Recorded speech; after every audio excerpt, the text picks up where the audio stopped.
Hello Year 6, my name's Mr Julian. I'm second in science at Upper Batley High School.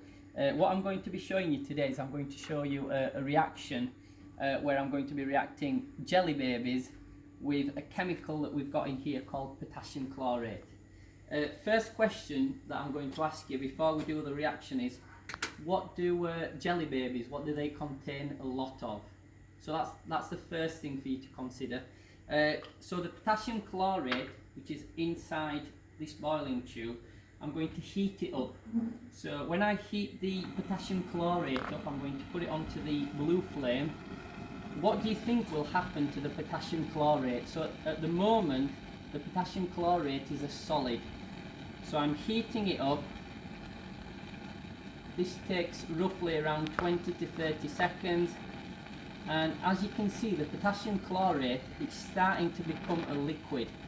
So we're turning something from a solid into a liquid. What do we call that type of reaction? So all the potassium chlorate has now nearly melted. The reason we use potassium chlorate is potassium chlorate contains a lot of oxygen. So for this reaction, what we are going to do is we are going to be reacting whatever the jelly baby contains a lot of with oxygen.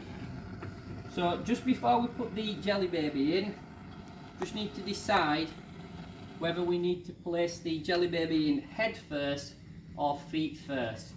I always prefer jelly babies going in head first, so I'm going to put the jelly baby going in head first. And just remember, when you have a packet of jelly babies, how much energy this reaction is going to be releasing. This is the reaction between one jelly baby and the potassium chlorate in the boiling tube. So head first.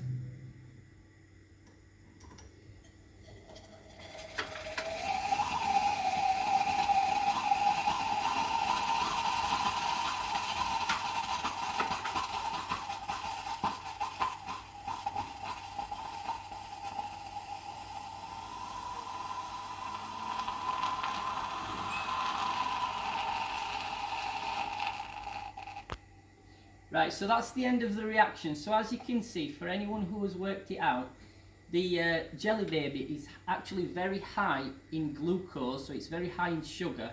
The potassium chlorate was providing a lot of oxygen, so effectively that reaction is respiration that we have done. The only difference that we've done with that is we've quickened the process up. So this reaction actually takes place in your body, but not this fast. So we've reacted glucose, which is a sugar, with oxygen, and what you can actually see from the smoke will be a mixture of carbon dioxide and water. So there's nothing dangerous from this reaction that's getting released.